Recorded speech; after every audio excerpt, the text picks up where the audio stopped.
Again, good evening. How is everyone doing this evening? How is everyone doing this evening? Great, right? Yeah. So, on behalf of the foundation, the Pontoon Peninsula Underground Railroad Foundation, Dwayne Cox and myself welcome you to this wonderful evening. It's so much energy. Someone said that they were a little chilly, and I said, I'm so hot. So, I shouldn't have. Maybe it was the other way around. She said chilling, somebody called her out. That didn't exactly come out right, but I see a number of the men in here sweating, and I wouldn't mention any names, Mr. Richardson. Oh, God. But we welcome you to our fair city of Patterson.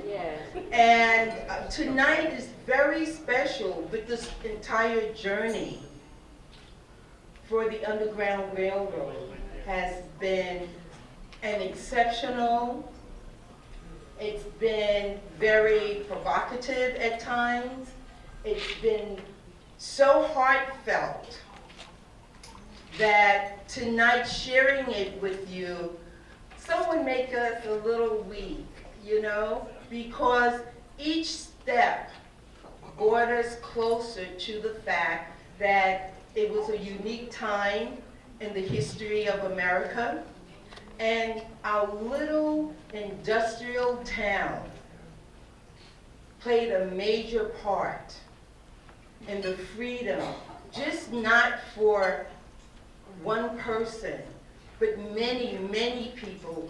And as the story goes, that there was this wonderful relationship that resulted from this journey of having freedom, being free, being a man of some sort. So tonight, we want you to continue to chat amongst yourself. And if you hear something that say, wow, what's that about? We saved the mayor of Patterson, Joey Torres, for last. Because, no pressure. He has wonderful stories. He knows the history of Patterson like he knows his nose.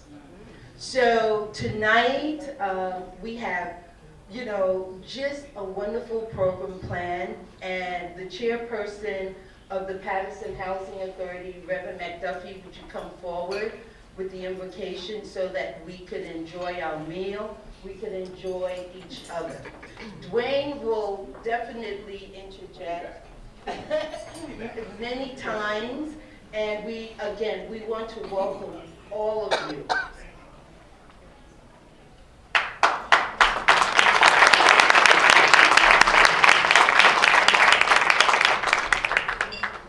Let us pray. Lord God, we realize tonight that it's possible that races can work together. We've learned by this experience that black and white can come together and get things done.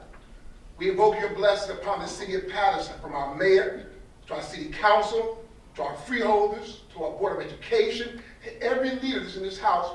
We invoke your blessings. From housing to the departments of labor, everybody that is somebody, we invoke your blessings. Help us to work together. We understand that when two men came together in a secretive fashion, great things happen. Help us to understand what to do publicly and what to do proudly. Thank you for your invocation now. In Jesus' name, amen. Amen.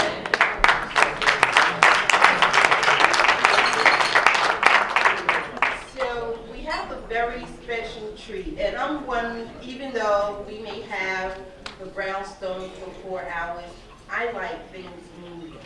So as they're bringing out bread and salad of that sort, we will continue with a musical selection by the men of Umoja.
my religion in time. Oh, I'm so glad I got my religion in time. I'm so glad I got my religion in time. Oh my Lord, what shall I do? What shall I do? I'm so glad trouble don't last always. Oh, I'm so glad that trouble don't last always. I'm so glad trouble don't last always. Oh my Lord, what shall I do? What shall I do? Hush, hush, somebody's calling my name. Hush, hush, somebody's calling my name. Hush, hush, somebody's calling my name. Oh my Lord, what shall I do? What shall I do?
Oh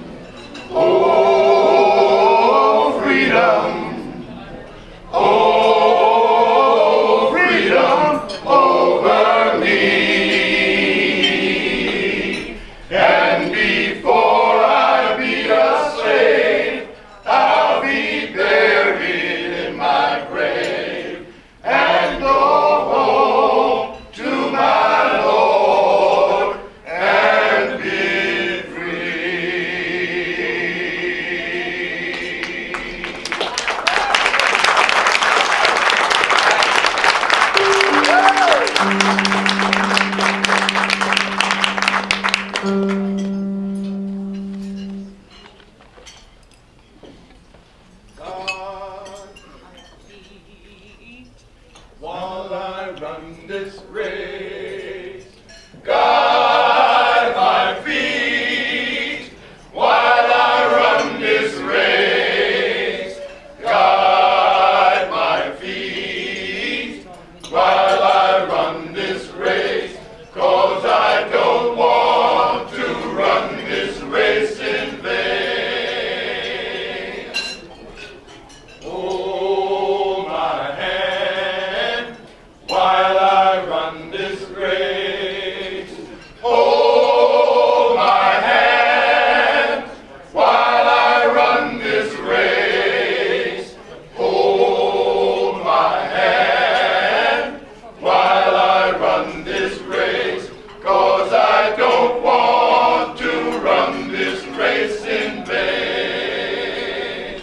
Lord, guide my feet, direct my path, lead my way, and make a step without you. I don't want to run this race in vain. Lord, guide my feet, direct my path, and lead my way, and make a step without you. I don't want to run this race in vain. Be my friend while I run this race. Be my friend while I run this race. Be my friend while I run this race. 'Cause I don't want to run this race in vain. Lord, guide my feet, direct my path, and lead my way. Can't make a step without you. I don't want to run this race in vain. Lord, guide my feet, direct my path, and lead my way. Can't make a step without you. I don't want to run this race in vain. Stand by me while I run this race. Stand by me while I run this race. Stand by me while I run this race. 'Cause I don't want to run this race in vain. Lord, guide my feet, direct my path, and lead my way. Can't make a step without you. I don't want to run this race in vain. Lord, guide my feet, direct my path, and lead my way. Can't make a step without you. I don't want to run this race in vain.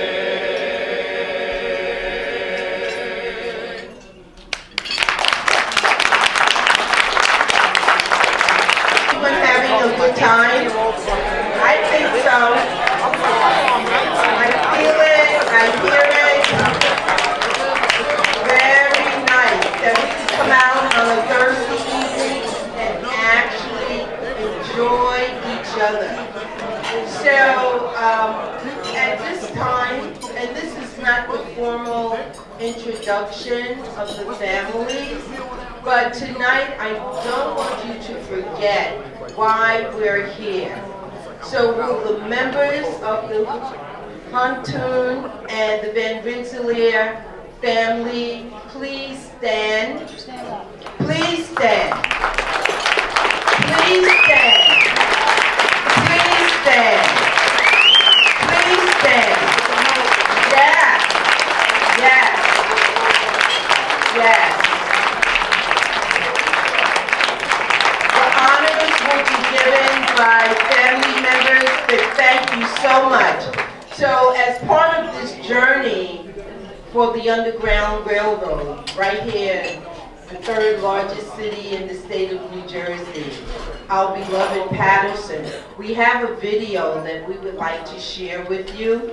So if you look to your right, the first time we saw this video was, and parts of it, it's been updated thanks to Dr. Rose at Hussein Community College. Where's Dr. Rose? All right.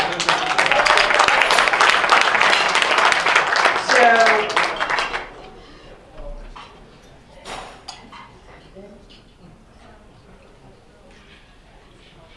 okay. I was able to see the content from the back of the room, so I hope each of you will enjoy this. And if you're over 40, you can put the glasses on.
us not lose sight that it really takes a village, and it takes all of us, even though we may be different, to really come together and create real value in each of our communities.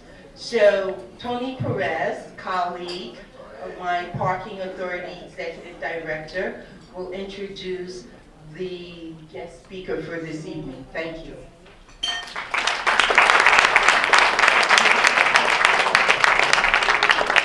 Extremely powerful, extremely powerful. Ladies and gentlemen, I've been given a noble distinction, and I do it with great humility to introduce our guest speaker, Dr. Jonathan E. Warren. Dr. Warren is a noted journalist in San Diego, president of Warren Communications, and an African-American-owned media group with community newspapers on the East and West Coast. He serves as publisher of the 57-year-old San Diego Voice and Viewpoint community newspaper. Born in Henderson, North Carolina, he grew up in Washington, D.C., where he attended public schools during the implementation of the Brown versus Brown Education Supreme Court decision, desegregating public schools. He is a two-time undergraduate. He is a two-time graduate of Howard University, where he received his undergraduate degree followed by his graduate studies with honors at the University of Southern California. Dr. Warren served his country in the U.S. Army and is a graduate of the Officers Candidate School of Fort Benning, Georgia. I met this gentleman about 20 years ago and utterly impressed by his demeanor and his devotion, but more importantly, the history that he represents. He has been there, and I'll just read a little bit of the where he's been. Dr. Warren has extensive career in public service. He spent 12 years with 3 noted African-American members of Congress in the U.S. House of Representatives. First as an assistant to the late Congressman Adam Clayton Powell, one of my heroes, in New York during the chairmanship of the House Education and Labor Committee. Then later as an assistant to the late Congresswoman Shirley Chisholm of New York. He also was a legislative assistant to the House Committee, Education and Labor, where he was assigned to work with the late Congressman Augustus F. Hawkins of California. Ladies and gentlemen, we've had front porch discussions, him and I, about where we've been and where we're going. And I find him to be one of the true gentlemen in the field, a true historian, and a person that if you have a few minutes, you would enjoy talking to, and he would enjoy sharing those wonderful stories with the wonderful people that he met along the way. It is my honor to introduce to you Dr. John Warren.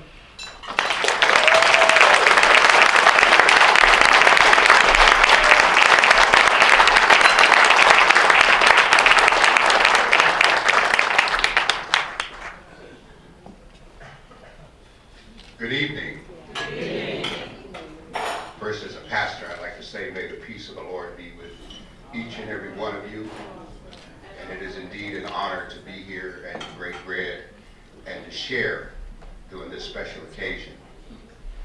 I am so proud to be here, and my remarks are not going to be extensive. They're going to be brief, and out of fairness to my wife and your time, I even wrote them out, so it'll be one of those rare times when I'll be reading something instead of just talking. But I don't want to miss the significance of what's taking place here today. I requested the Balm of Gilead presentation of Lift Every Voice and Sing. And it has such special meaning for me because I went on the Hill at the tender age of 17. And so many of the people in this presentation I had the opportunity to meet and to talk and to sit with, and many before they became famous. People like Malcolm X, not knowing how history would shape us. I was noticing Stokely Carmichael there, and I had an opportunity to talk with him on his last visitation here before he passed, and to see the marvelous transformation of a man who had learned so much from life's experiences, and he was prepared for the journey. I had opportunity to spend time talking to Bishop Desmond Tutu, who is such a down-to-earth person that he reminds me of the Pope that we're all enjoying today, because he has that kind of humility. And so it's been a blessing. I was sharing with Tony, we were looking at the tape, and I saw Barbara Jordan flash on the screen, and we both got kind of choked up because I was on the Hill doing the Nixon impeachment trial, or the investigations rather, and I always remember her sitting in the Judiciary Committee in the Senate and defending the Constitution, and those famous words which she said, "The Constitution is alive and vibrant," and she was committed to it. And so it's a joy to have had that experience and to be here this evening to share with you in terms of the experience that's before us. And it is against that backdrop that I've come to talk just for a few moments. First, let me say to the members of the Huntoon Van Rensselaer Underground Railroad Foundation, to Mayor Torres, such a pleasure meeting you and sharing with you this evening. To the award honorees, so excited to be in your presence and to have learned of your history. And to the descendants of Josiah Huntoon and William Van Rensselaer. It is a joy to be a part of the continuation of such a proud legacy, and this is indeed a very special time. It is a special honor for me to come before you this evening because of the hard work, dedication, and persistent commitment of my wife, Dolores Van Rensselaer Warren. For she is truly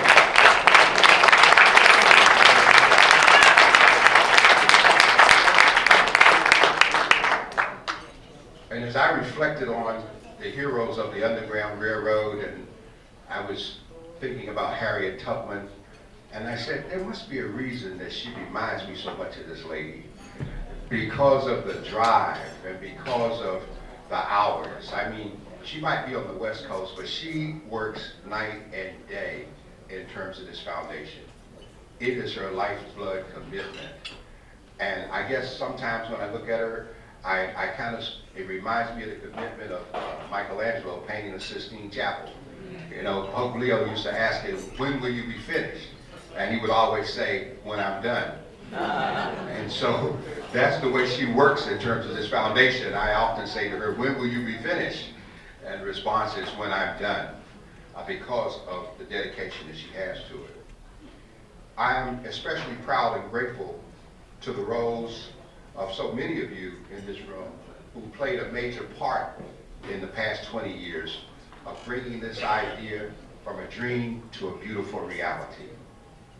And one cannot help but get excited when you look at what was there in terms of a sign and some space.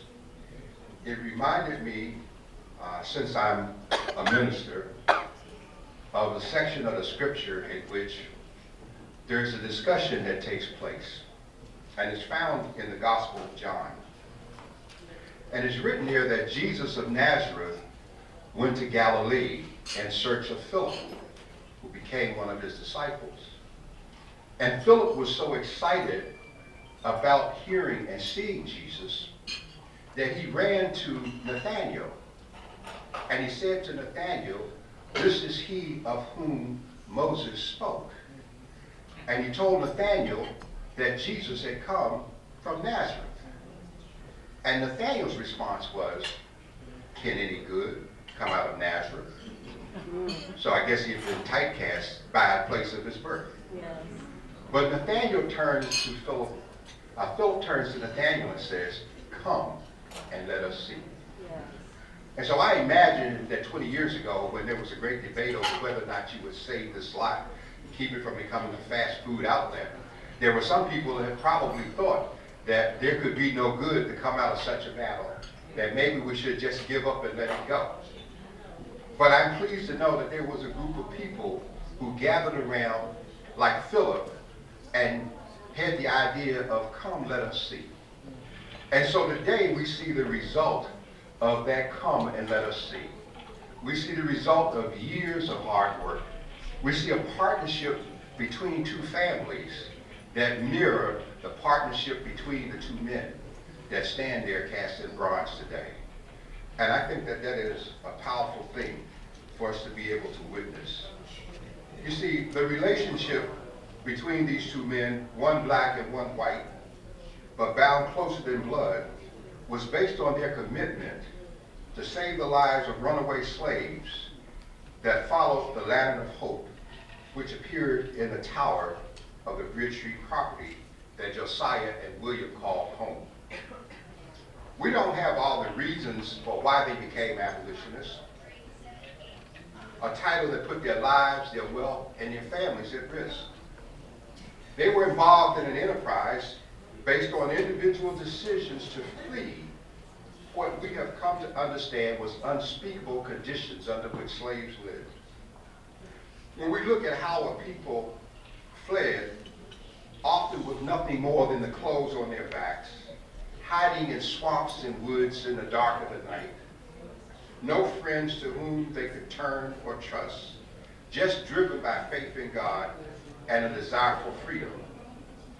We come to appreciate the words of this song that James Weldon Johnson wrote in 1909 in celebration of Abraham Lincoln's birthday.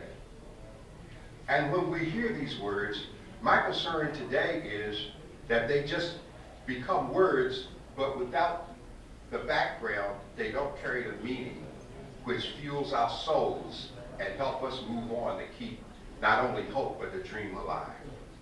And so I'm hoping that I can contribute in some way this evening to helping to keep the dream alive.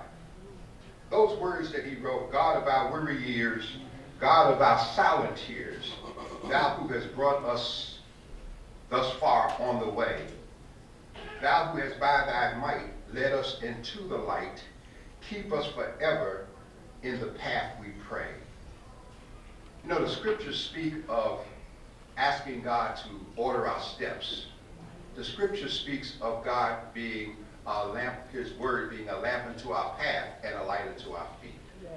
And so when we see these words here, and we hear the words of weary years and silent tears, some of us have missed the suffering and the understanding of the suffering that helped get us to where we are today. But when I look at the people that I see now fleeing Syria, and I look at the families and the children drowning and folks dying at sea trying to get away, and as hard and as cruel as that scene happens to be, it comes nowhere near what we went through.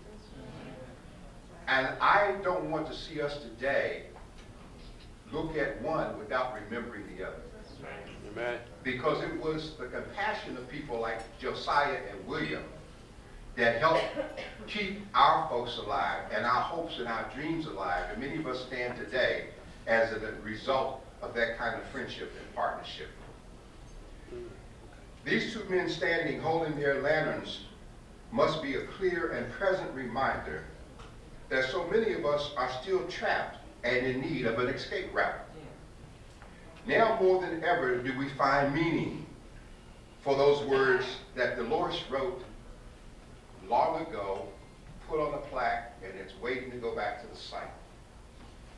And hear the words that she wrote in such a prophetic way. And I quote, each generation must travel its own dark journey from oppression, walk brave and fearless, powerful lanterns of abolition, leaving mankind a mighty legacy, its guiding light for future guardians of humanity. Now we add some meaning to that because the dark journey is where we find ourselves when we lose sight of who we are and the price paid by those who helped get us here. And unfortunately today, so many of us have lost sight of who we are and the price that was paid to give us here. To give us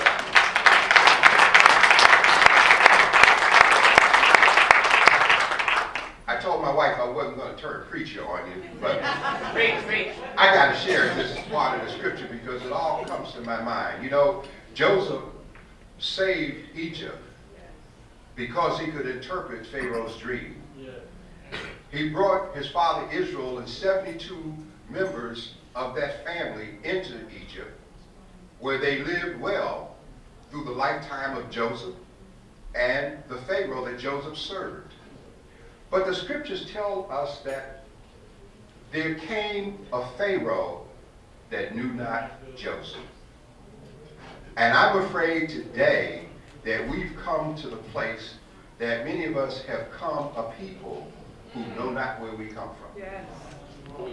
And there is danger in not knowing where you come from, because if you don't know where you come from, you have no idea where you're going. Just wandering around. And so we have a big job today. The job is that we must show this generation how to walk brave and fearless, just as we were shown. And all of us have someone in our family that encouraged and spoke to us, encouraged us when we were at a point of uncertainty or ready to quit. We must teach them to become the powerful lanterns that now abolish drugs, self-hatred, murder, poverty, ignorance, and living without a fear of God. It is the last that is the most frightful, when people reach the point that they live without fear of God. For now we have a people who know not God. We have a people who want to take in God we trust off our currency. We have a people who have eliminated prayer in public schools. I'm not going to go further with that. All right. All right. I'm going to leave it alone. But our generation saved the sacred ground and placed a monument there, here at Bridge Street, at Broadway, as a reminder of a price long paid for all our freedoms. And we don't want that to get lost. When I hear the words from Lift Every Voice and Sing that says, stony the road we trod, bitter the chastening rod, felt in the days when hope unborn had died. My first thought is, most of us have no idea what a stony road is today, or the hardship of walking one. We travel on Goodyear rubber in nice cars. So how are we going to appreciate a stony road? Most of us have never walked barefooted over gravel and rocks. Most of us have never walked on dirt where in the summertime in the South they put oil on the road because they don't pave the streets in the colored neighborhoods where we live. Amen. We know nothing about that.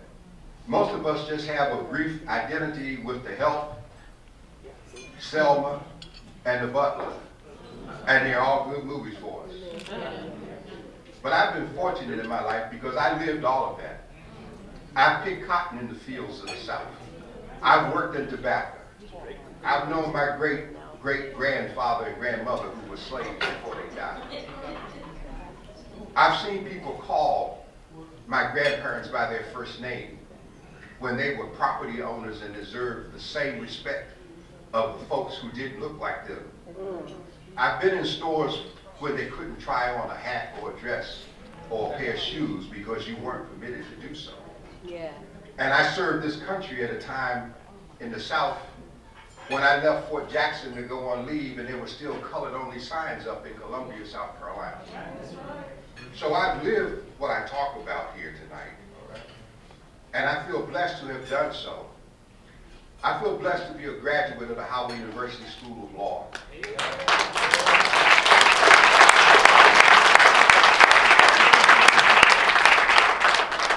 And I'm so fortunate that when I was a student at Howard, that Justice Thurgood Marshall used to come back and sit in the new courtroom, and we would sit around the floor like children, and he'd sit in a chair, and he would just talk to us about the law. But he had one rule: don't ask any dumb questions. And we would warn new people, don't ask any dumb questions. And there'd always be somebody who would ask a dumb question. And I can't tell you in mixed company what he would say. But he's a very plain, outspoken person. And so what we need to do with that, as what I need to do with the experience here, that we have to take all of this now, and we have to make sure that the dream stays alive. We have to make sure that when people walk by, and we were talking about this today, this monument, we want this monument to be a beacon of light today. It must be.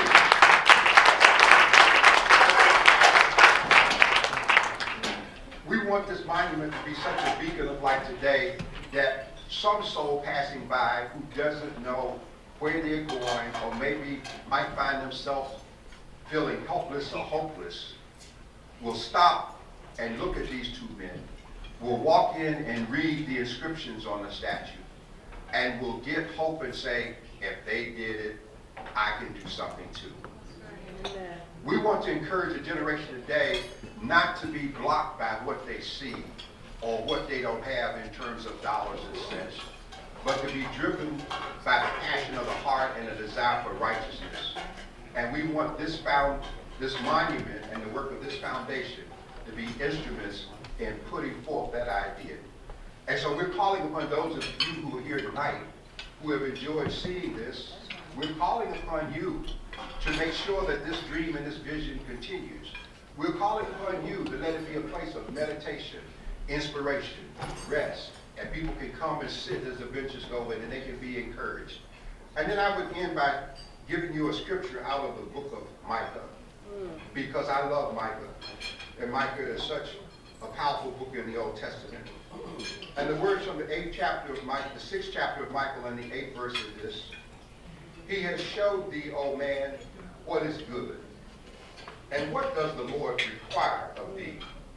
But to do justly, and to love mercy, and to walk humbly with thy God.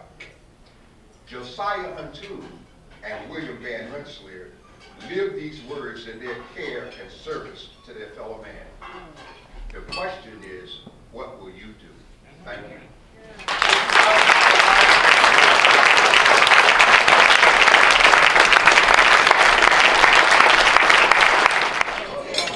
We're going to come back to the program now because I was told in no uncertain terms that the Giants were playing this evening and keep it moving. So we're going to come on back to the program right now. We're going to start with our awards presentation. It's my honor to present with the first award. We're going to call up Wahida Muhammad in order to present the first award to Vera Ames.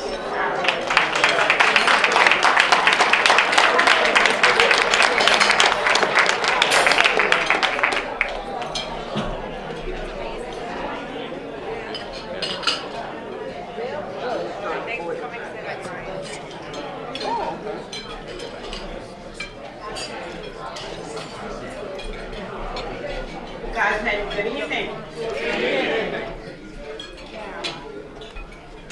It's my pleasure to present to some of you, and most of us in this room know the history of this woman. But for those of you that don't, Vera Ames Garnes was born in Philadelphia. She moved to Patterson in the early 50s. And since that time, she has given her life to her community and the city of Patterson. She don't want me to tell you that she has 23 foster children, or that she has just one biological child. She has adopted 3 children. She has taken thousands of children to Disney World. She's been president of the city council for many years. She served with the National Council of Negro Women, a life member. She's also a member of the NAACP, life member, county committee person, past county chair. She's also a member of the Legal Aid Society members. Vera also was the first black woman to be placed in the Hall of Fame of women that have served more than 20 years in elected service.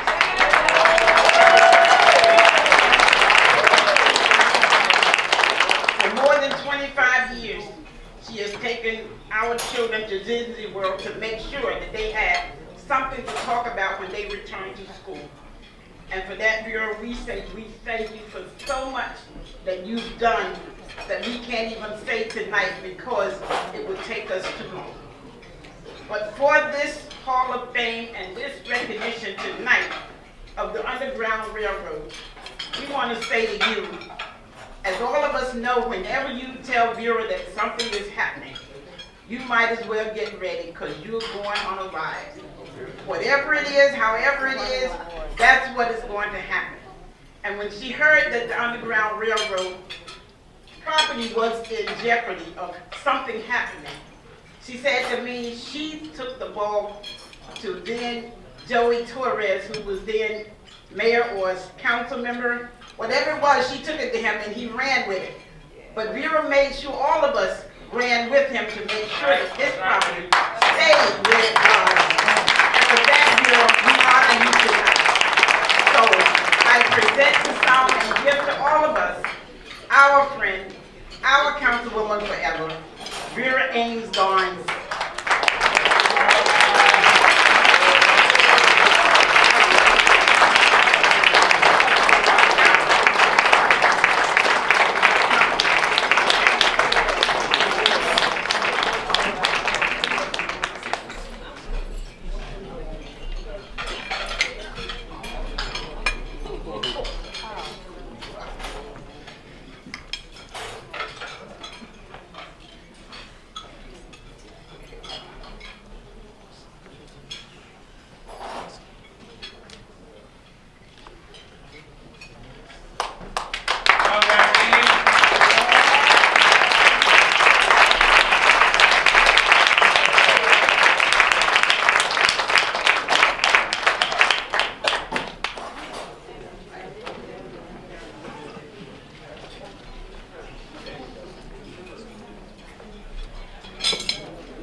Y'all please excuse them.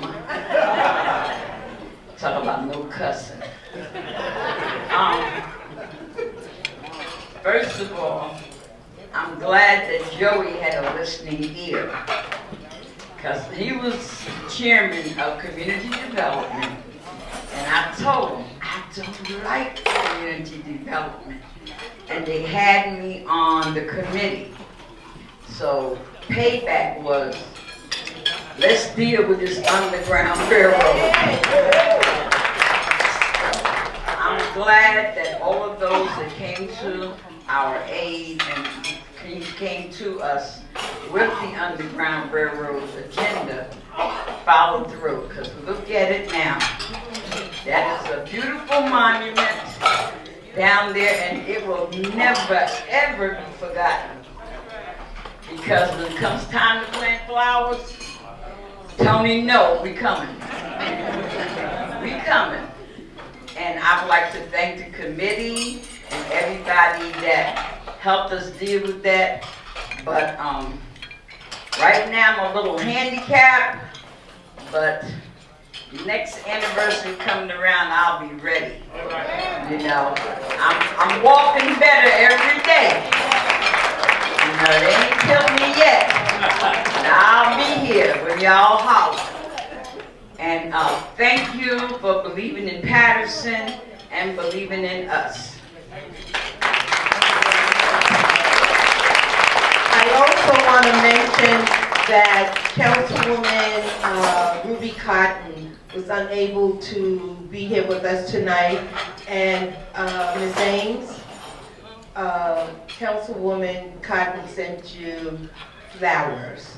She said that she really wanted to be here with you, but she needed some R&R. She just retired, so she took a short vacation. So thank you so much.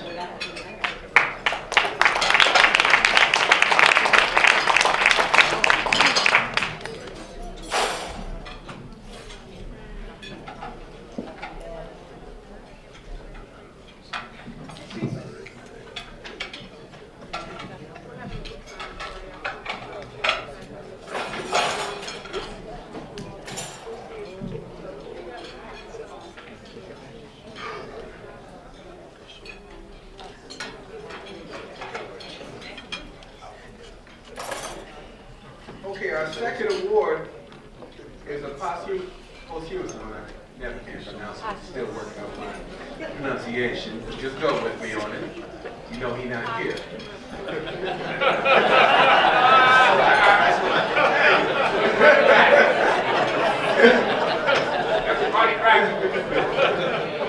But I'd like to call up a very special gentleman in order to present it, and we couldn't think of anybody better than Al Moody. Will you please come on up and present this award?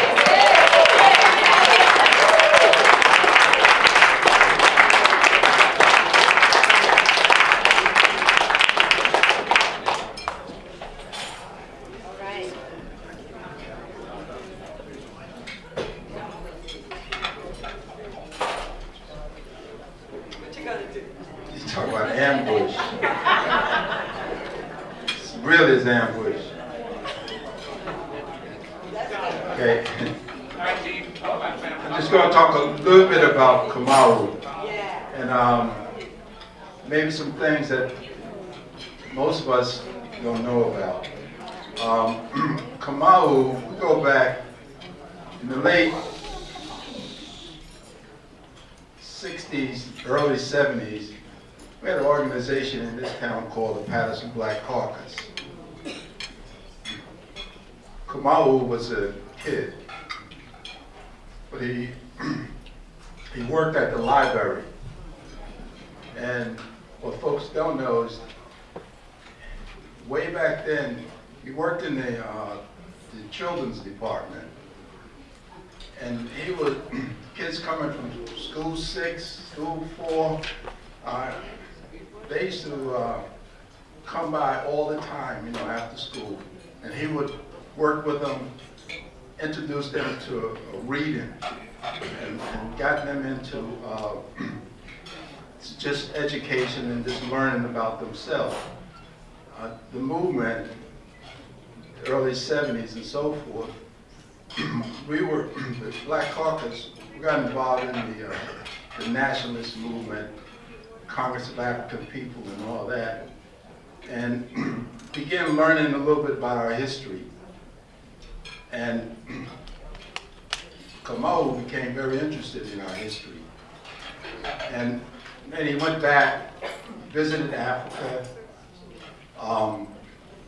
just went to the West Coast rather, to meet with some people in Oakland and so forth. But he came back very determined and just teaching our history to everyone. And I guess those of you who know him later, it was always about our history, African history, African American history, learning it and not repeating it. So I think this award is very appropriate. He worked as night and day. We talked about doing things, and instead of a job, it was a way of life to get it over. So as a way of life, he was able to do it 24/7. So those of you who know him, he put in tireless work. I recall just before he passed, he was in contact with a couple of brothers from Nigeria that came over, and he was constantly preparing for lessons and so forth to pass on. So without messing it up anymore, just going to say to you that this award is very deserving for Kamalu. And we're going to make sure that his family gets it. There's some sisters, I think his mother passed recently, right? But, and there's a lot of people on the street who we call. As a matter of fact, every year at the African American parade, people are asking about where's Kamalu. You know, this past parade in June, folks on the street were asking about Kamalu. It was that dedicated to the parade and to the movement of our people. And this award, I think, would make him extremely proud. Because he always talked. Harriet Tubman was one of his great heroes. And he always talked about that, how proud he was of the work that she's done. So, without boring you anymore, I hope I share a little light on this. And we thank you.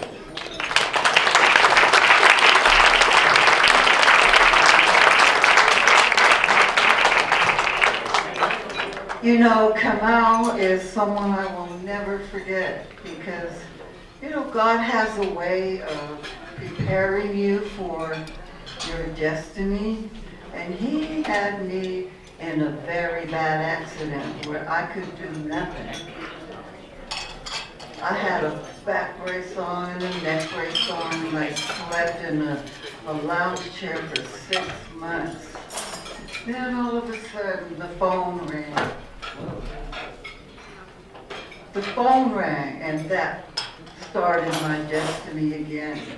It was a newspaper reporter asking if I knew about Vera Ames, which I never forgot that phone call, because that one woman stopped a whole city council from voting to sell that site. Well, since I couldn't do anything but talk, I got a hold of Kamal's phone number because every single day was crucial. And we would talk hours and hours because he was so angry at the other organization who wanted to have it sold and have a monument. So I talked him into hour after hour to creating a coalition where the two came to one, and that became a very powerful political pressure that helped to make this site an historic Underground Railroad site. So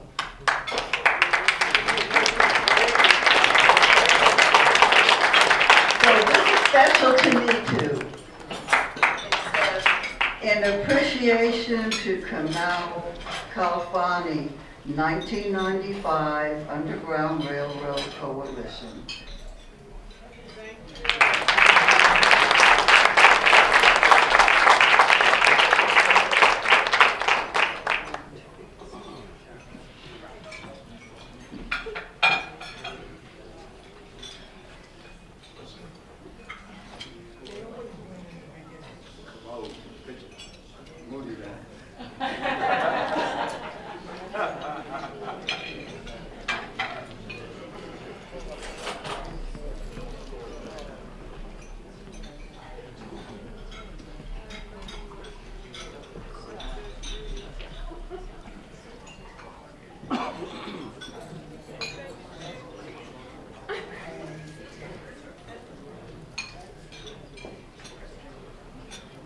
Okay, our next awardee is the Congressman Castro. And we'd like to ask Dr. Rose to come up and say a few words of introduction.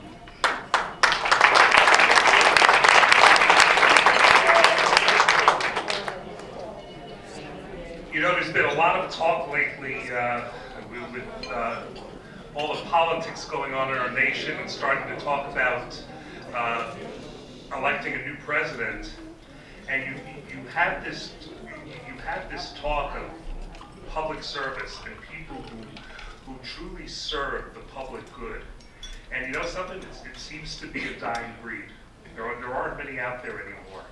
But we here in Passaic County have been lucky for the past 45 years to have a man, and I know 45 years because he became a trustee of Passaic County Community College in 1970, when he was still a teacher out in Paramus. And ever since that point, he has basically been, at least in my opinion, on the right side of every single issue that has come around. And when we had this Underground Railroad in the mid-90s, you kind of pick up some of the, it was a rough time. You know, they were talking about a Taco Bell on that site. That's what they were talking about putting up there. And when you start thinking about that today, a lot of the people you're hearing about tonight, Councilwoman Ames, are now mayor. But back then, if you look at those pictures that are up there, you know, going around, you also see a younger Bill Pascrell, who, you know, as everything else that's gone on in the past 45 years, has just played an incredible role in this region, making sure that the right things happen. So it is so fitting that in this first award ceremony that we're able to honor, I think probably all of us could say here, our friend, Congressman Bill Pascrell. And Assad, would you please come up and present the award for your Congressman?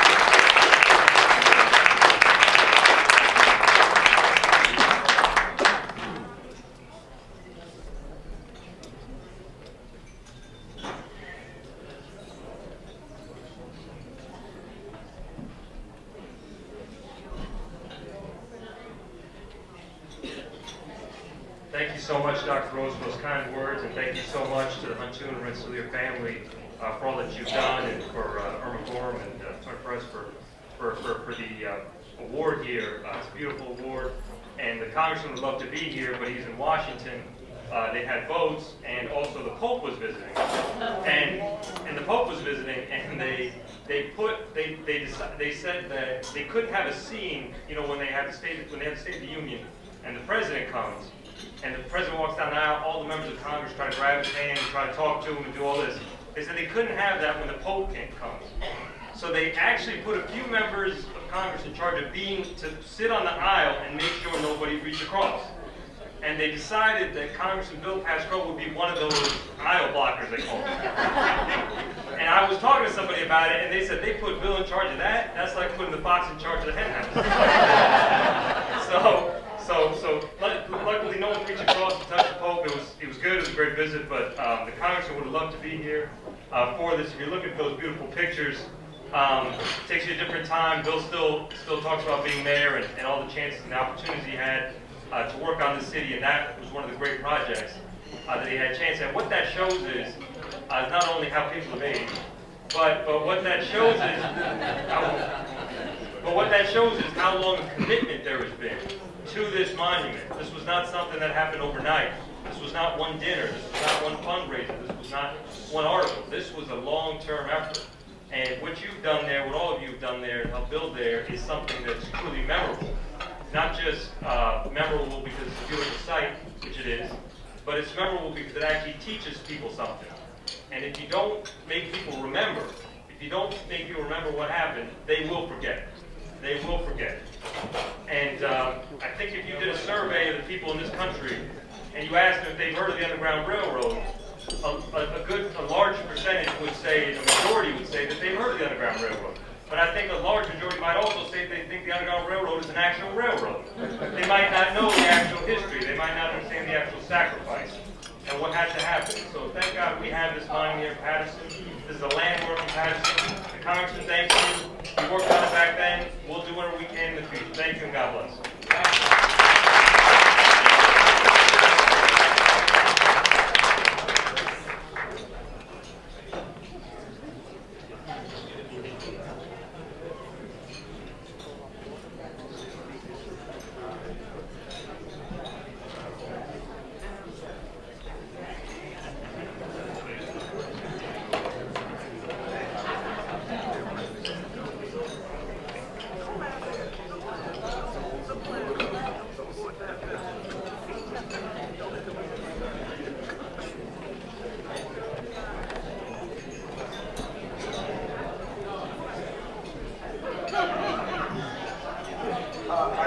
introduction.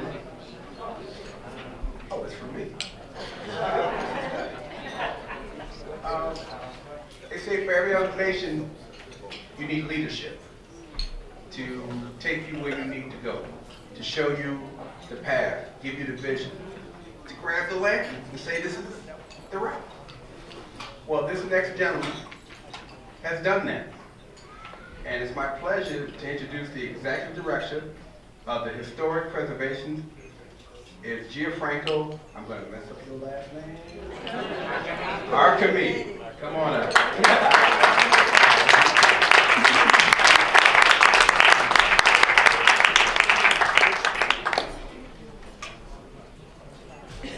I gotta say a little anecdote about Gianfranco, because the mayor asked me to build. We build.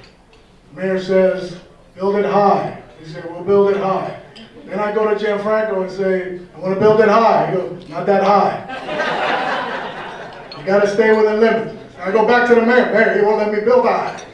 The mayor says, get it high. Okay, I got to go back to Gianfranco. This gentleman works tirelessly. He's an extreme dedicated servant, a true professional, and trust me, I know. We have extensive conversations and battles at times, but I respect him, and he's a true benefit to the city of Patterson. Thank you very much for all your help and all the things that you've done throughout the city, but most importantly, what your commitment meant to us at the Parking Authority and the Huntington Van Rensselaer Foundation. Thank you.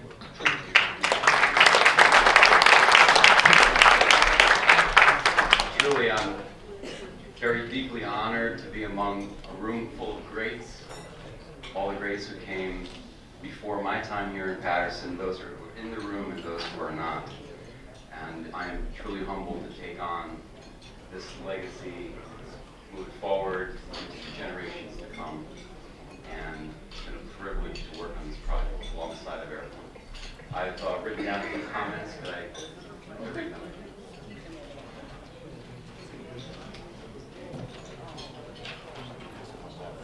African-American scholar James Horton says that a single visit to a history site makes a life once lived real. For instance, visitors can walk up the narrow and crooked steps to the slave galleries inside St. Augustine's Church in New York City and see where African Americans were forced to sit during religious services for much of the 19th century. At this place, visitors can experience tangible, authentic history. And at the Huntington Van Rensselaer Underground Railroad site, Patterson, visitors can stand together in the place where bonds of the nation were laid aside and interracial barriers were overcome. Formal historic designations open doors, hearts, and minds of our communities, and paved the way for preservation of places that contribute much to the forgetful society.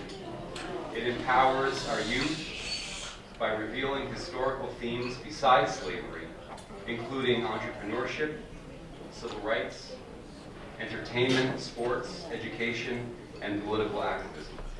By preserving historic sites that tell the story of African Americans in this country and in our city, we draw attention to the contributions of both ordinary and extraordinary people. Such stories might otherwise be lost because urban renewal and the out-migration of blacks destroyed or led to the abandonment of many African American communities.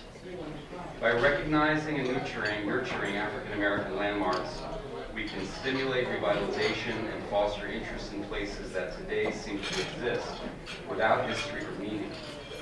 Indeed, these places can serve as anchors, reviving our sense of community.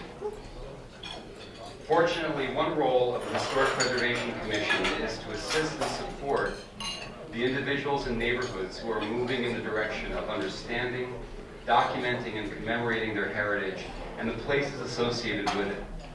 Together, we are participating in not only saving the history and places of our great city for our children and theirs, but also for the children of an entire nation.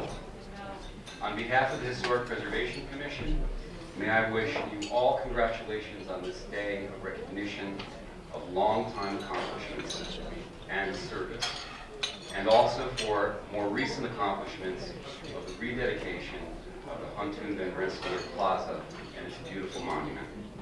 We all are very proud and fortunate to have made this significant milestone with all of you. We are deeply honored to be of service and part of this story.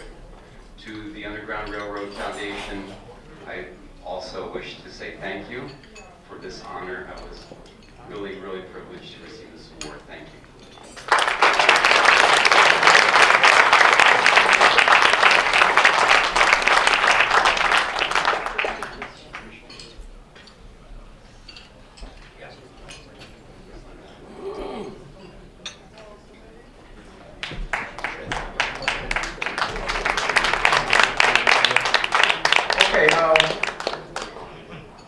You may be a leader, but you're not a leader unless anybody follows you. So we decided, okay, he's got a vision. That's great. That leader shared that vision. But we wanted to award the people who make the vision come true. So we're going to award his foundation to come up and receive an award from us also. We wanted the Historic Preservation Foundation to also receive a Latin award.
I'm Marty Leibowitz, and I used to be the chairman of the Historic Preservation Commission.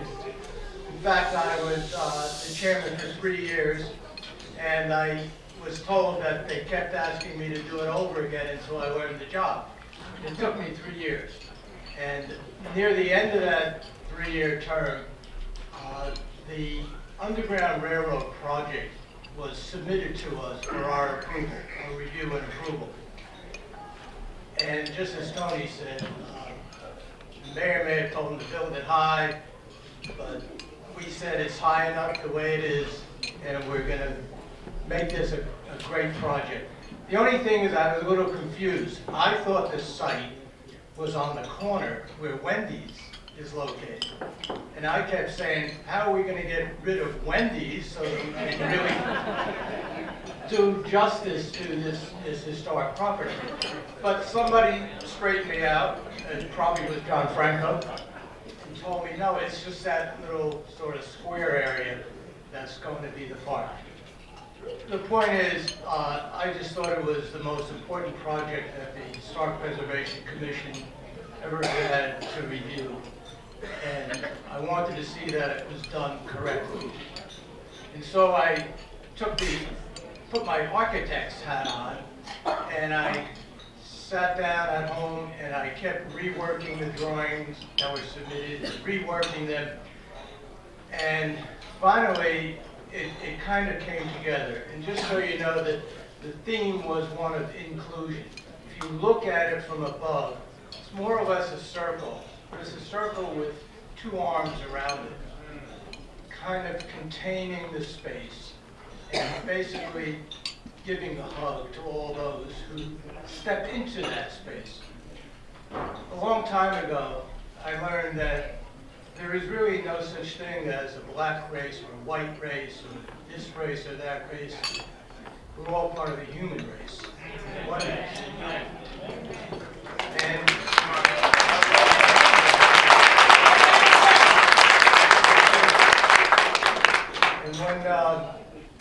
statue was unveiled, which is a magnificent statue, by the way, people were saying, well, which one was the white man and which one was the black man? And I said, that's the point. They're both bronze.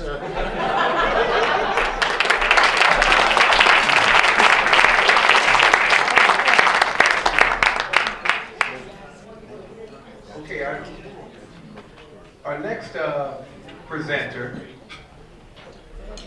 once we decided we were going to do this, and we talked about that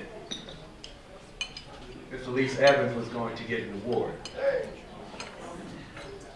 she demanded to be the one to deliver this. She wanted the pride of what she felt Elise had done for her. She wanted to share her joy with this room, with the community, with Patterson. It's my pride and pleasure to bring up Shavonda Sumner.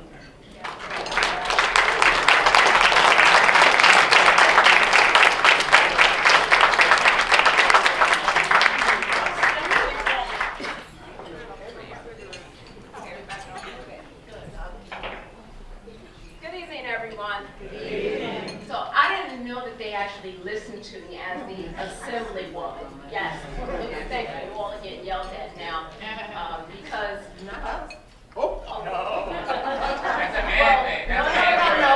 Let me explain. While I was sitting in the back, she came in the back and said, "They haven't introduced you yet." I said, "You're not running the program. You're an honoree. Just sit and enjoy yourself." "Well, they need to announce you." "You're not running the program. You're an honoree.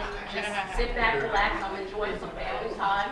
I don't get that too often, so having family time in the back. So, Mother dear, when I attended this ceremony, I was filled with emotion personally, and had to tell of the journey that you shared with me. When I was in the NAACP Youth Council, she was the president of the adult branch NAACP. She would come with her fire and brimstone. You need to have pride in your race. This is the struggle we went through. When the African American Heritage Parade time would come around, Juneteenth Day, we would go to a site and it was a patch of dirt. As a 14-year-old, that patch of dirt, you know, we scratch our head. You have us walking here at 8 a.m. in the morning to give reverence to a patch of dirt. But okay, you told us to do it, so we're going to do it, but that was our thinking back then, and I must say it this way. Until we became more invested, having a better understanding through our NAACP training, through our adults constantly talking to us and sharing with us the rich history that came through the city of Patterson. And it's faces in this room that I'm privileged to stand with and sit with this evening, also to look at that screen to see the tribute to all of our ancestors who came before us and made sure the story was told and it was told correctly. So that was the importance and significance that I did not understand as a child. But as I became a woman and followed in the shadows of this dear woman who was my predecessor as an assemblywoman, who actually groomed me to step into this space that I did not think I was ready for, but she saw something in me to position me for this moment, and instilled in me the fact that we must remember, we must fight, we must tell the story of what our forefathers and sisters have gone through and what the struggles are today, and find the connection so that we continue to be trailblazers, trendsetters, and uniting towards that freedom march that we still have to fight for today. So I am honored to have our family stand with us, the McCoys, the Evans, the Cavalry family. You will please stand in celebration of my mom, Elise Evans.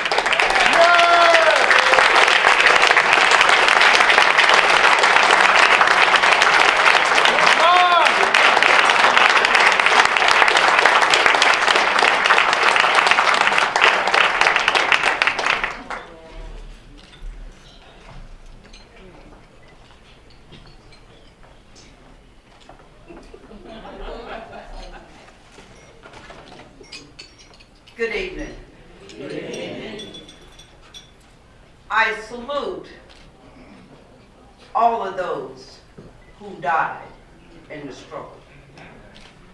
Thank you, committee, for bestowing this honor upon me. It's an emotional time. Most of you here know that I'm 39 years old.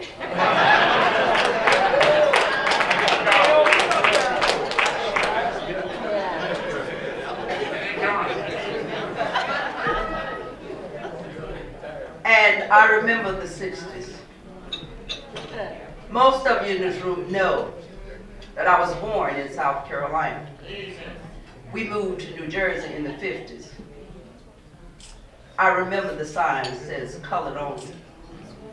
I remember the sign that says nigger. I remember them calling my father boy, who was 6'2", man. I remember going to school in a one-room schoolhouse. I remember sharecropping, picking cotton. I remember that Rosa Parks sat down so I could stand.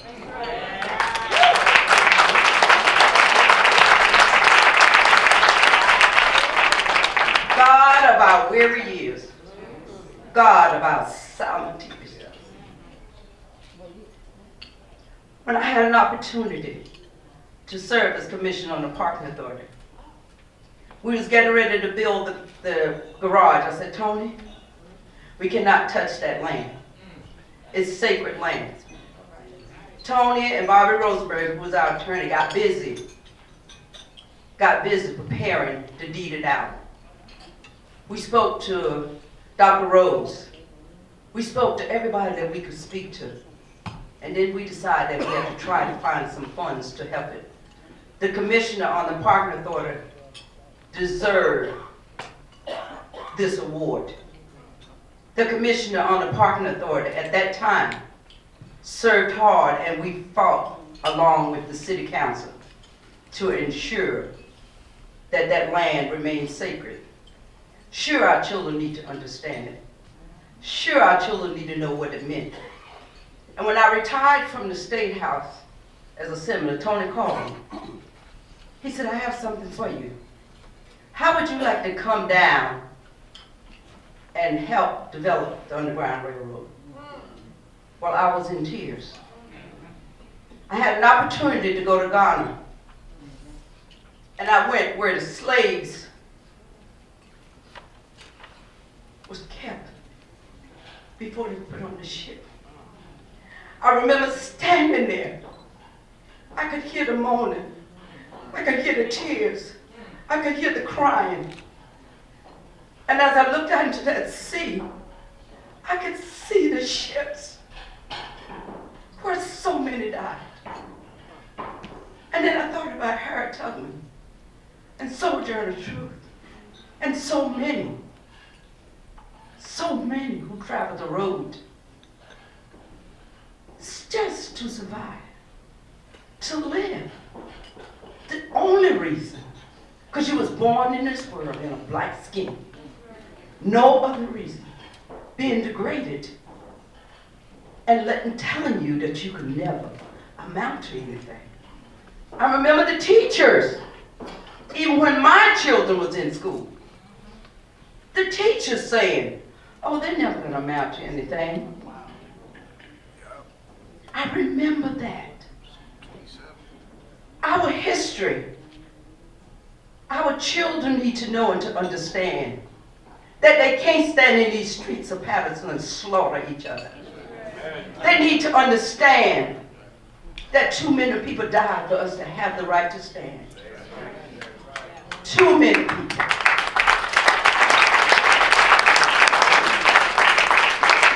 So thank you, Frederick Douglass. Thank you. Thank you. Thank you, Shirley Chisholm. Thank you. Thank you, Martin King. Thank you. Thank you, Shavonna Sumter. And the reason I said that about not introducing her, people think they laugh and they joke and they make comments if we say something. She is a state assembly woman. And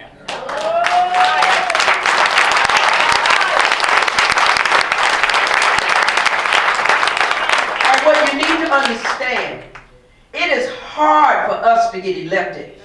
I'm telling you, it is extremely hard for women, period.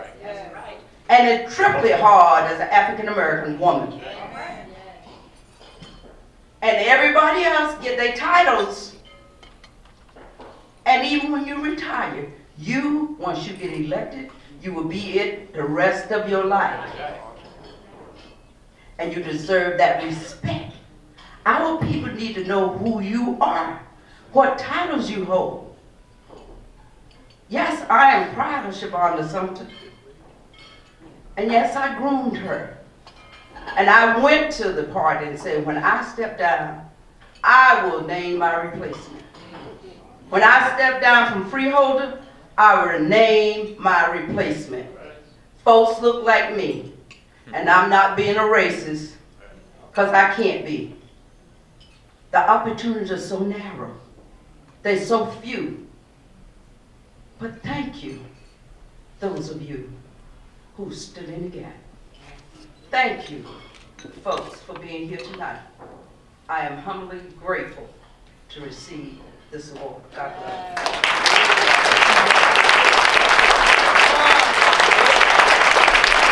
We have another group that we would like to honor tonight.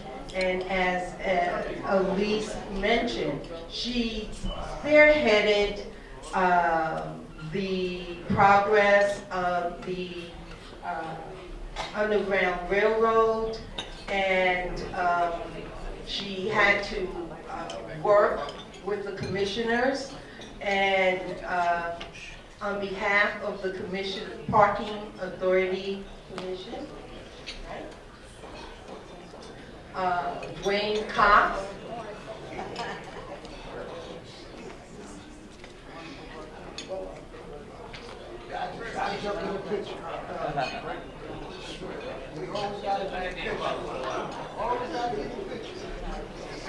So, would the Parking Authority please come, the commissioners of the Parking Authority, would you please come forward?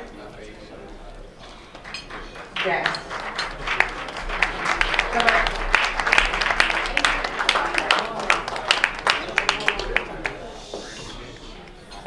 The Huntoon Van Rensselaer Underground Railroad Special Award presented to the Patterson Parking Authority Commission in appreciation. Dwayne Cox, Chairman. Ashley Turnbull. I don't have my glasses on, Ashley. I know you. Vice Chairperson. Joseph. Who has your glasses? Joseph Barbieri, Commissioner, Reverend Kenneth Clayton, Jenny M. Formanton, Ventura Padilla, and Reverend Fabian Farah, the youngest ordained minister in the state of New Jersey at 19 years old. He is our pride and joy.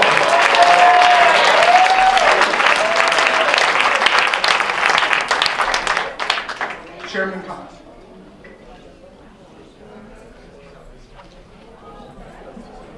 Thank you so much. You know, I want to thank Elise once again. I actually replaced Elise, and she taught me as she was leaving and I was coming in, and she still teaches me, and thank you so much. I appreciate it.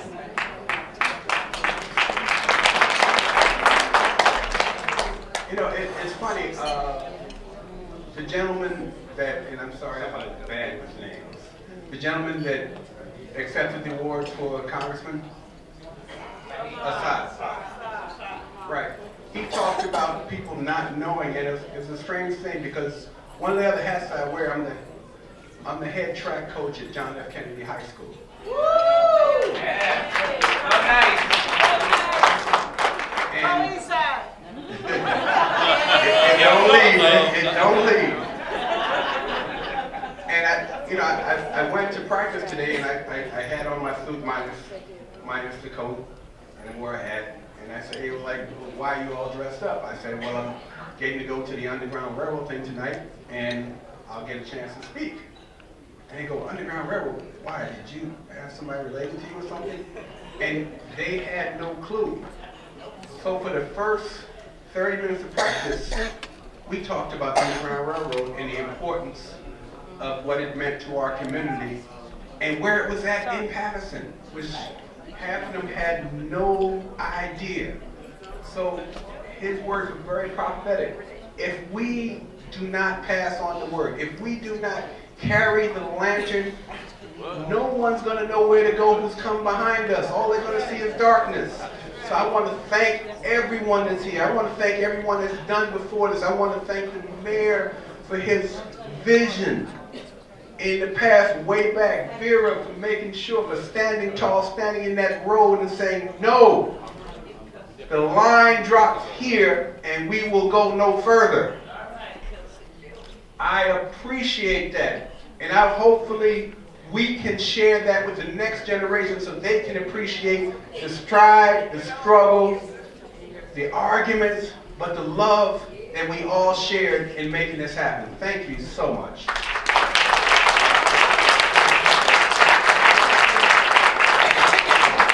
Thank you, Mr. Chairman. It's fitting that I end this presentation, award presentation, by getting the opportunity to introduce our Honorable Mayor. Mayor Torres, I've known for 40 years of my life. Back to the days when he lived in the projects, CCP, right? Where he was Joey. When he had the bodega across the street, and he had the liquor store or packaged goods as well. We could never go visit him because he was put us to work. But as funny as it may be, the work was a treasure because this was Joey. You would go in and he said, can you fill the register for a few minutes? I have to go to 10 to something. And we say, well, what's so important? He goes, there's a neighbor in one of the projects that needs milk, needs bread, and they can't get out. It's a lady that I know, and I need to deliver it. There's a fire, and I need to go. I got a call. I need to be there. People would come from all over the city to bring their problems to Joey, and Joey would solve them. A phone call to the right department in the city, going with them to Social Security, or even back then, social services. His store was a center of relief, community service. And everybody knew Joey. They knew that you knocked on his door and Joey would help. So it is fitting that today I get the opportunity to talk about those days. By the way, you never paid me. You never did. You never did. We got to talk. But it's fitting that we talk today about the people that have made a difference. My friend Joey has made a difference. When we were standing on top of the garage, and I had just had the conversation with Elise, and I said, Mayor, this deal for the garage is going to go down the tubes. I don't know where to put it. And he looked across the street and says, I know. It's going to go right there. And it had been sitting in front of us all this time. And he said, we got to take care of the Underground Railroad. We got to set aside some money. We got to build something. I said, it's funny. Elise was on board. My dear, I'm here because of you. I know that. I am who I am. I love you.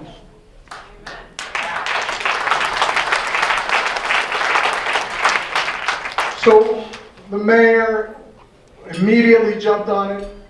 We went to the city council. We had formal resolutions drawn. The parking authority committed money. The mayor made sure that the building got built and that the Underground Railroad Foundation was kept alive and that the monument was built.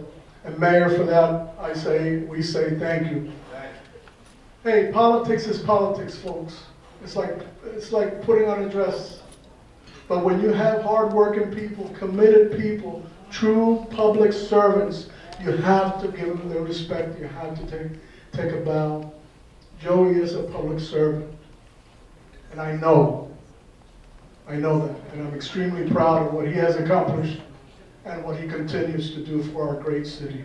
So without further ado, my friend, our mayor of the city of Patterson, the Honorable Jose Joey Torres.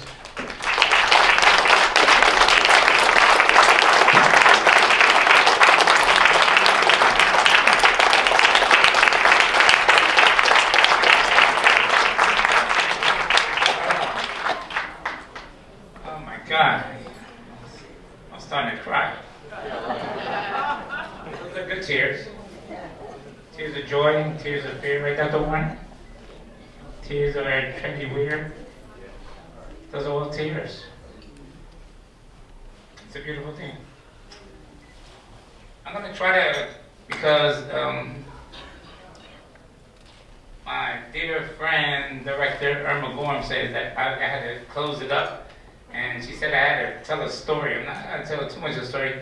I'm gonna close it up, but I'm really going to try to hit on a few things because there was a lot of profound things said here tonight. And it'd be shame on me. Shame on me. Did you see that Lionel Richie cool dude sitting over there? 1996? Look at flash again. Can you just show? I just want to see myself again. I look so cool, man. Yeah, I was the only one. It was winter time. It was cold as hell, and I was so cool that I didn't even have a tie on. You know, I was doing that cool look. But look at that. Look at that. I lost a lot of hair. It's all gray now. But one thing is common that was there that is today. I wanted to introduce you my better half, my lovely wife, the First Lady, my lady, Sonia Torres. It's important. It's significant because we heard of who we are, where we're going, and if you don't understand who you are, then you're never going to know where you're going, and that's relevant to what I'm going to try to say. In all these, these little crazy words, and I apologize because, as much, I'm in denial, guys. I'm in denial. I don't wear no cheaters. Honey, we're gonna do a LASIK surgery appointment. As much as Patricia, thank you, she's double spacing, it's this big. I can't see, honey, but I'm supposed to, right? But, a Q&A for 2 seconds, right? If you don't know where you are, you don't know where you're going. Okay? My mother went home with the Lord. My dad at 95. Joey Torres, first generation at 95. Last year, he knew where he was going. Okay? Instill self-pride, family values, respecting everybody, because at the end of the day, and Elise just left us, and Reverend Rose in the back, we all are brothers and sisters in Christ. Right? That's who we are. If we cut our vein, we all bleed blood red. Okay? Doesn't matter the texture of our hair, the color of our skin, the dialect of our native tongue. That's who we are. Okay, so as me, first generation Puerto Rican, I can relate. Because if you understand who you are, you understand where you're going. And at a very early age, I was telling somebody earlier today that I truly miss Reverend Clement Price, right, from Rutgers University, who taught me African American Studies, who went and taught me as a young student, taking African American study of who I am, who am I, right? I'm a son of a Caribbean African slave who probably Taino Indians was raped by a Spaniard, and this is who I am. And my dad was a Spaniard, blonde hair, light fair skin like you, Dr. Rose, no pun intended. But my mother was so black she was blue, but had a texture of lace hair like my wife is today. That's who I am. And he came here over 80, 72, 73 years ago, went home with the Lord, a year, 2 years now? 1 year ago, at 95 years old, traveled every farm in the state of New Jersey, picked the crops, and then found Patterson. Patterson, where Joey Torres was a young of 8, and he could never ever fathom that his youngest born was ever going to be the leader of the city, of the 3rd largest city in the state of New Jersey, the youngest born.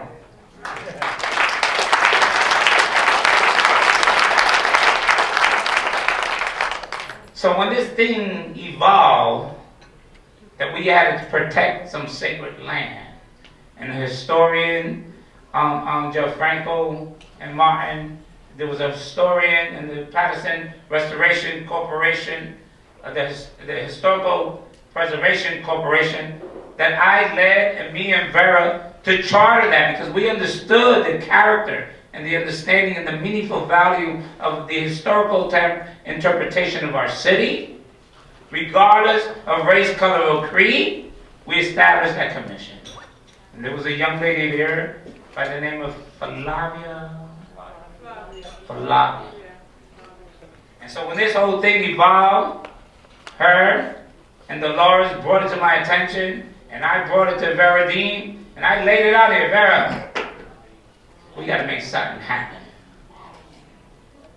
And she said, okay, Joey, let's do it. And then we solicited Elise and all the honorees that were here today. And the beautiful thing that history was in the making. But when we had the opportunity to leverage some money and cut a deal and be a little obstructionist, because freedom isn't free. Freedom isn't free.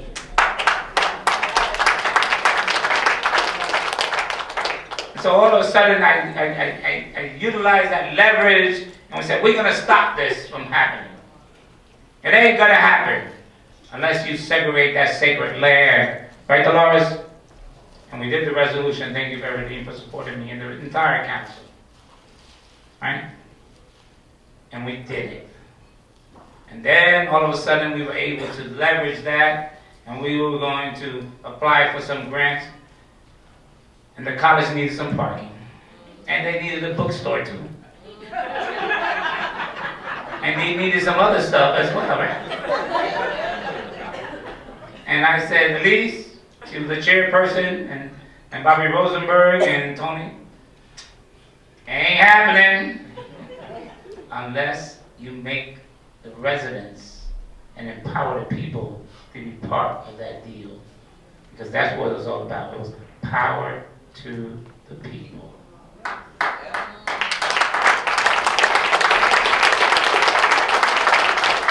And so we stole that, I think it was like 30 million, Tony? What was the garage? 30 million. We stole a $30 million deal to the 12th hour. We're going to lose the funding. And at the end of the day, they said, what do you want? You got to segregate that sacred land. That belongs to the people. That belongs to the Rensselaers and Houghton Underground Railroad. And if we don't separate that deal, there's no deal. And they said, okay, we got a deal. And that was the first meeting. And after that, I said, oh, well, we need some money. We can't do this without no money. I said, what do you mean you need some money? Yeah, we got to put some money in escrow, but the first proceeds, I'm going to hear a little later if not, we said, we have to, Dr. Warren, you're going to appreciate this. Passaic County Community College is going to be the depository for all the history of the Underground Railroad right here in Passaic County, because that's what this is all about. And the college agrees. And it's there for all our generations and generations to come. They're going to learn the history of that sacred land. And then we didn't stop there. I said, well, no, we need a monument. And we're going to talk the monument in just a few. So, ladies and gentlemen, freedom isn't free. And Dr. Warren, you know, you were very profound. I mean, let's give Dr. Warren a nice round of applause.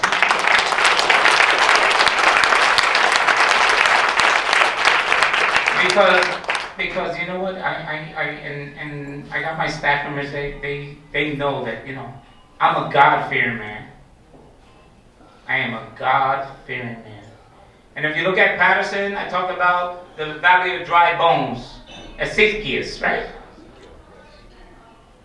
And we are a Valley of Dry Bones.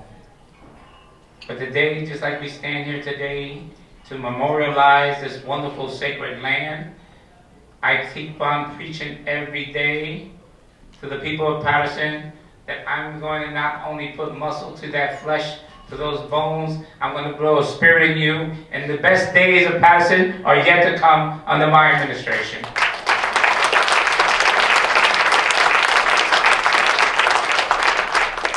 So our city coat of arms, and then I'm going to go back to that, but I got to talk about a city coat of arms. It was a philanthropist by the name of John Ryle. He was a mayor. And he attempted to grow mulberry tree because he made all his money out of the silk industry in Patterson. And ladies and gentlemen, guess what? The mulberry tree never grew in Patterson. But Patterson grew to be the leading manufacturer in silk worldwide. From the Yankee Clipper to anywhere else, Patterson made all that silk in the nation. And so if you look at biblically, I don't know where it is. You might help me, Dr. Warren. All right? We reap what we sow. We reap what we sow. And so today, we are sowing, ladies and gentlemen. This is the first anniversary. This is the first dinner dance for something of greater things to come. For generations to come. So we could buy the best artifacts, and maybe one day in our Patterson Museum has the best underground railroad museum that anywhere in the nation, a place of destination, since Patterson has been declared as a national park under the Great Falls.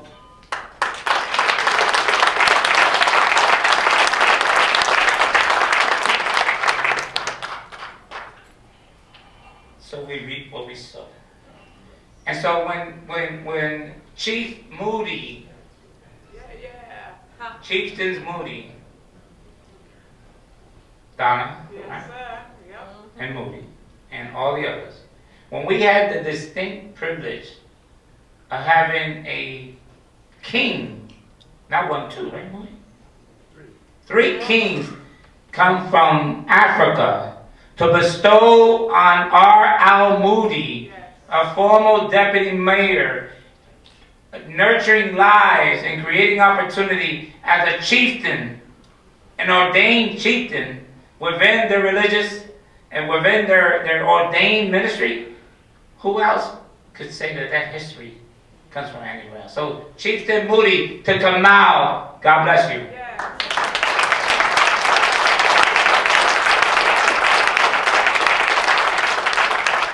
See, you don't understand. This was the first industrial city of the nation. This is a city where our ancestor was an immigrant. Right? A bastard, as they would call him, because he was Alexander Hamilton. Okay? And yet they still talking and they're imposing that we have to infringe on our freedoms as immigrants, and a nation. The Secretary of the Treasury of the United States was born in the founder right here in Patterson, New Jersey, where our name comes from the first governor. So that's how come I want to bring this back home, right? It was important for me, and I'm going to close with this. Now, I too had prepared words that my wife did for me now. Okay, so, good evening. That came off the cuff. Everything else off the cuff. To the Lawrence Van Rensselaer, the Rensselaer family, and all the ancestors of the Van Rensselaer and Wooten. To the Underground Railroad. Good evening, fellow recipients. To everybody who received the award, Gianfranco, job well done. All of you, at least, job well done. The Parking Authority, Housing Authority, you know who you are.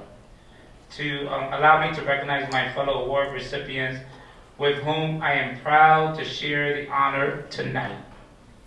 Congressman Bill Pasquarello, Assemblywoman Elise Evans, Gianfranco Acamidi, Director of the Patterson Department of Historic Preservation, Councilwoman Vera Ames. And I just want to throw this out right now. Vera Ames, listen, I'm going to give you another job. You ain't retired yet, girlfriend. I'm going to call you to my office, and I am steadfast as doing an investment in human capital, and I'm asking my sister, Vera Ames, to lead me in the economic development as the chairperson of a not-for-profit organization that I'm going to start, so she can work with Councilwoman Cotton to be my chairperson in the revitalization and the investment in human capital in the fourth ward of the city of Patterson. Because it was Vera Ames who at an early age in my life taught me about two things. She said, and I say it all the time, it's cheaper to educate than incarcerate. And then she said to me this, and Joey Torres get it, because Joey Torres came from the hood and he wanted to create a neighborhood.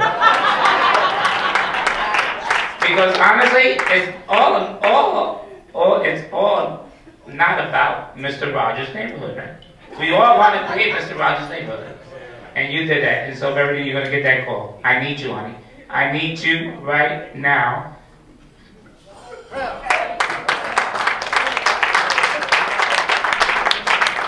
So to all my special guests and dear friends, allow me as well to recognize my dear friend, Executive Director, and my friend, Tony Perez, who I've known all my life. It was 18 years ago, as a member of the City Council, that I initiated, along with Vera Ames, the motion to make Patterson's Lot an official historical landmark. 18 years ago. From that day forward, the City of Patterson Parking Authority, under the leadership of Director Perez, and under the guidance of the Huntoon Van Rensselaer Underground Railroad Foundation, spearheaded the creation of the monument for what this was forever grateful. And for this, we are always forever grateful. You know, Patterson was the cradle of the nation's industrial revolution, has contributed greatly to the national history throughout times. Today, it fills my heart with pride to know that within the Patterson's boundaries and landscape, two men guarded by the enormous faith in the dignity of every human being, led by a clandestine movement of people out of slavery. Josh Hooten and his friend William Van Rensselaer were both abolitionists, American heroes, whose conductors of the Underground Railroad led families and enslaved African Americans to their freedom.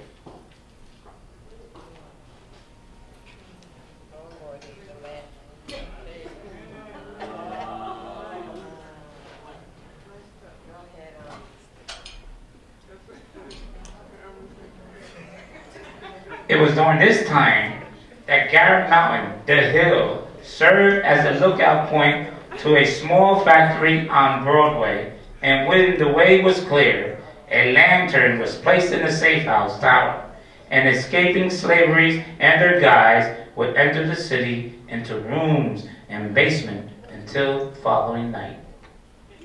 I am so proud to receive this award tonight, and it's very special to me. It's very special to my heart, for it represents my deep love for the city and its history. It represents the respect I have for numerous men and women, guardians of liberty, who labored tirelessly so that this nation, under God, might have a new birth of freedom. Fighting for this cause is one of my proudest moments. I encourage you to visit the Underground Railroad Monument, created by the great architect and astronaut Ed White. And I would like to ask for a round of applause for Ms. Dolores Rensselaer, President of the Houghton Van Rensselaer Underground Railroad, for her passion, perseverance, and for fulfilling this dream. And I want Dolores to come up here.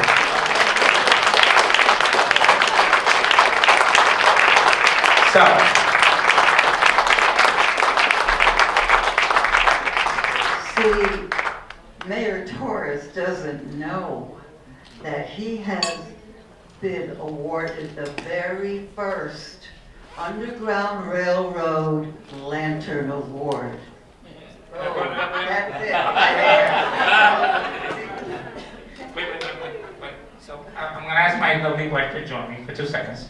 So in 1996, when I was a councilman, and the interpretation of the city's coat of arms, not too many people may know this, but Vera Ames knows it because the first pin to the city and all those councilmen at that time, I gave it to them.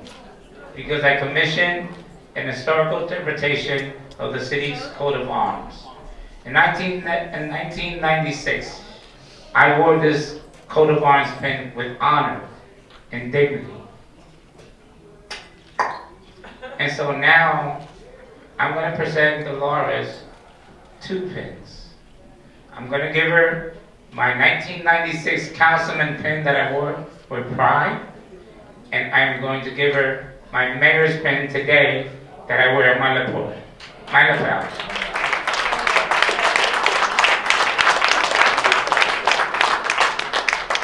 Before I get my one, I gotta finish. I gotta close it.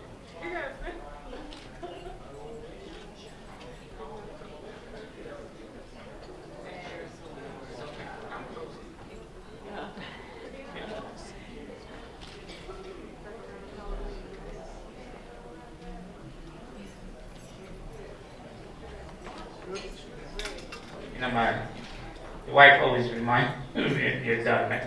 Not yet. Okay. I share this moment with you. The 2 pins, my pin today as mayor, and my pin back then as a city councilman in 1996. In November of 2014, I wasn't able to attend the groundbreaking ceremony. My wife Sonia represented me at this dedication ceremony and closed with a letter from Frederick Douglass to the great Moses, as she was known as the great Harriet Tubman. But before she's going to read that letter, she has something that I would like to share with you. I read, Dr. Warren, I'm very spiritual. My cabinet members know I read leadership stuff, and this comes from a passage of John Maxwell and his daily readings. And I want to share these words with you, but my wife's going to read it because my eyes are bad. Significance over security. Most people enjoy feeling secure. It's a natural desire, one that psychologist Abraham Maslow recognized as important in the hierarchy of human needs. But to keep moving to a higher level and reach your potential, you also have to be willing to bypass another landmark and trade security for significance. Bob Buford talks about the landmark ability of shifting your attention to significance in his book, Halftime. As he sees it, our lives naturally break into 2 halves, with the midpoint usually falling somewhere between ages 30 and 50. He says, the first half of life has to do with getting and gaining, learning and earning. The second half is more risky because it has to do with living beyond the immediate. And he adds, if you do not take responsibility for going into halftime and ordering your life so that your second half is better than the first, you will join the ranks of those who are coasting their way to retirement. According to Buford, the key to making your second half count is to make the shift to significance. The result is that you will experience a life of purpose and see the fulfillment of your life's mission. No matter when you make the change to significance, whether it's during your halftime or at some other point of life, know that it is one of the most significant, life-changing steps and landmarks on the success journey. It's a decision that's always worth the price. Your road map to success. Are you striving to make a difference, or have you been coasting? So that's very apropos as Dr. Warren's closing remark, are you going to make a difference, right? And so I want to leave you with that. You know, I think most of us are in our halfway there. So it's not about security. It's about significance. It's about making a difference. Whether, you know, power comes and goes, but we stay. The legacy of the Underground Railroad has to stay for generations to come. But it could only happen if you evolve from your security to doing something different or something of significance. I am challenging you, each and every one of you today, to do something as significant. And now I'm going to have my wife read the letter once again from where the great Moses wrote to Harriet Tubman. It says, most that I have done and suffered in the service of our cause has been in public, and I have received much encouragement at every step of the way. You, on the other hand, have labored in a private way. I have wrought in the day, you in the night. I have had the applause of the crowd and the satisfaction that comes of being approved by the multitude. While the most that you have done has been witnessed by a few, trembling, scared, and footsore bondmen and women, whom you have led out of the house of bondage, and whose heartfelt, God bless you, has been your only reward. The midnight sky and the silent stars have been the witnesses of your devotion to freedom and of your heroism. Thank you for your generosity. Thank you very much. God bless you all. So in closing, me and my lovely wife just had a wonderful experience where we rode through the desert of Arizona? Of Arizona to the Hoover Dam, and so we got through the desert 3 hours and back. And it was coming back, that midnight star, those beautiful, the dark night and the significance of those stars. That is the reason why we recognize that freedom isn't free. I'm honored to receive this award. Thank you very much for allowing me to allow that little grain in that hourglass, that little piece of sand in that hourglass that will move us from security to significance. God bless each and every one of you, and enjoy your evening.